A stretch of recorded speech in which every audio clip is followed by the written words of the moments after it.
الحمدللہ رب العالمین والصلاة والسلام علی سید الانبیاء والمرسلین۔ حضر باہت کورس کی قسط نمبر 44 اور 45 پیش کی گئی۔ آج ہم نیکی کی دعوت اور برائی سے منع کے حوالے سے مسائل سیکھیں گے۔ نیکی کی دعوت کو عمل بالمعروف بھی کہا جاتا ہے اور برائی سے روکنے کو نہی عن المنکر بھی کہا جاتا ہے۔ سب سے پہلے اس کے اوپر حدیث پاک سنتے ہیں۔ نبی کریم صلی اللہ علیہ وآلہ وسلم نے فرمایا، قسم ہے اس کی جس کے ہاتھ میں میری جان ہے، یا تو اچھی بات کا حکم کرو گے اور بری بات سے منع کرو گے، یا اللہ عز و جل تم پر جلد اپنا عذاب بھیجے گا، پھر دعا کرو گے اور تمہاری دعا قبول نہ ہوگی۔ یعنی نیکی کا حکم دینا اور برائی سے منع کرنا یہ امت مسلمہ جو ہے اس کا خاصہ ہے، اور اس کے اوپر فضیلت قرآن میں بیان کی گئی ہے۔ اور اگر آج ہم اس چیز کو چھوڑ کر کہیں کہ لو جی جو جہاں لگا ہوا ہے اسے لگا رہنے دو، کسی کو برا نہ کہو، کسی فرقے والوں کی مذمت نہ کرو، کسی کے بارے میں اس طرح کی باتیں نیگیٹو نہ کرو، چاہے وہ فاسق و فاجر ہے، بد عقیدہ ہے، بس اپنے کام سے کام رکھو، جس طرح کہ ہمارے یہاں ایک ڈائلاگ بولا جاتا ہے، تو یہ درست نہیں۔ یہاں دیکھیں آقا علیہ السلام کیا فرما رہے ہیں کہ اگر تم ایسا نہیں کرو گے، نیکی کا حکم نہیں دو گے،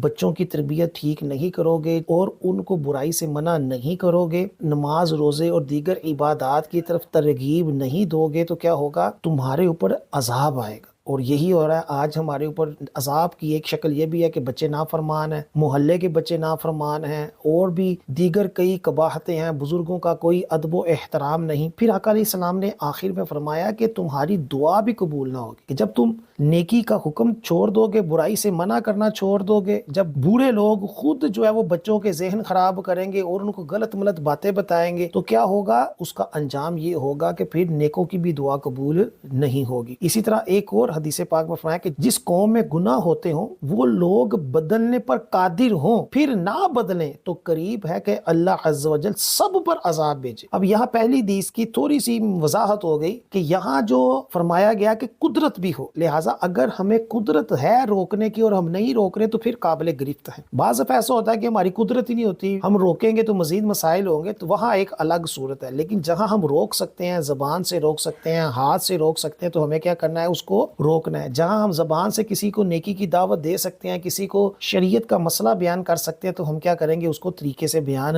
کریں گے۔ جو نہیں مان رہا وہ ایک الگ ایشو ہے، لیکن ہم کیا کریں گے؟ اپنا فرض ادا کریں گے۔ عمل بالمعروف یہ ہے کہ اچھی بات کا حکم دینا، مثلا کسی کو نماز پڑھنے کا کہنا، اور جو نہی عن المنکر ہے اس کا معنی یہ ہوتا ہے کہ کسی کو برائی سے روکنا۔ لہٰذا قرآن پاک میں اس حوالے سے فرمایا گیا کہ تم بہترین امت ہو جو لوگوں کو ہدایت کے لیے ظاہر کی گئی، تم بھلائی کا حکم دیتے ہو اور برائی سے منع کرتے ہو۔ احادیث میں اس کے اوپر بڑی فضیلتیں اور برائی کو نہ روکنے کی بڑی مذمتیں بیان کی گئی ہیں۔ اب مزید یہ ہے کہ کسی کو گناہ کرتے دیکھیں تو نہایت نرمی کے ساتھ اچھے انداز میں اسے منع کیا جائے اور اچھی طرح اسے سمجھایا جائے، جو سختی ہے اس کو بروئے کار نہ لایا جائے۔ اور پھر یہ ہے کہ اگر وہ زبان سے روکا جا سکتا ہے تو زبان سے روکے، اگر ہاتھ سے روکا جا سکتا ہے تو ہاتھ سے روکے۔ اگر ایسی کنڈیشن ہے کہ نہ زبان سے روک سکتے ہیں نہ ہاتھ سے، تو پھر کیا ہے؟ دل میں اس کو برا جانے۔ اب اگر بندے نے خود گناہ کا ارادہ کر لیا تو اس کے اوپر گرفت نہیں ہے شرعی اعتبار سے، اور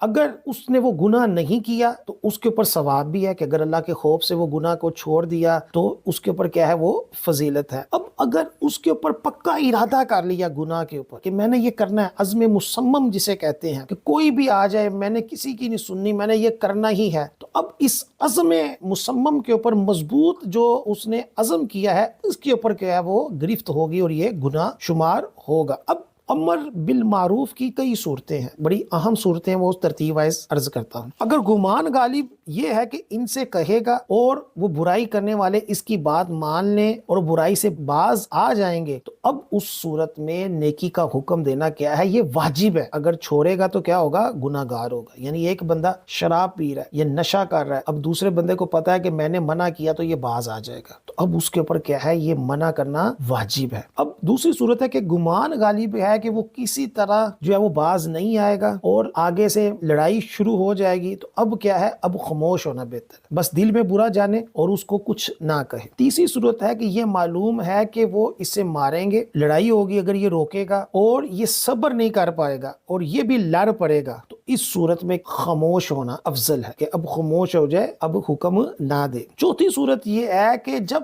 معلوم ہے کہ لوگ اس کو ماریں گے بھی لیکن یہ پھر بھی لڑے گا نہیں، یہ شریعت کے حکم پر عمل پیرا ہوتے ہوئے پھر بھی نیکی کا حکم دے گا، تو یہ مجاہد ہے۔ جیسا کہ انبیاء علیہم السلام کا طریقہ رہا کہ ان کی قومیں ان کی مخالفت کرتی تھیں، بعض دفعہ ان کے اوپر ظلم و ستم کرتی تھی، لیکن پھر بھی وہ کیا کرتے تھے، اللہ کا پیغام جو تھا وہ اپنی امت کو پہنچاتے تھے۔ تو آج بھی اگر کوئی کسی کی ملامت کو، کسی کے ظلم کو نظر انداز کرتے ہوئے بھی نیکی کا حکم دے دے، تو وہ کیا ہے، وہ مجاہد ہے، اس کے اوپر کیا ہے، وہ اجر ہے۔ اب پانچویں صورت یہ ہے کہ اگر معلوم ہے کہ وہ مانیں گے نہیں مگر نہ گالیاں دیں گے، تو اب اسے اختیار ہے کہ چاہے تو وہ نیکی کی دعوت دے اور چاہے تو کیا ہو جائے، وہ خاموش ہو جائے۔ تو لہٰذا خلاصہ کلام یہ نکلا کہ اگر پتہ ہے باز آ جائیں گے تو واجب ہے، اگر پتہ ہے کہ نہیں مانیں گے لیکن کوئی آگے سے زبان درازی بھی نہیں کریں گے تو پھر اختیار ہے کہ جب پتہ ہے کہ اس نے نہیں ماننا تو پھر اختیار ہوتا ہے، لیکن پھر بھی کہہ دینا،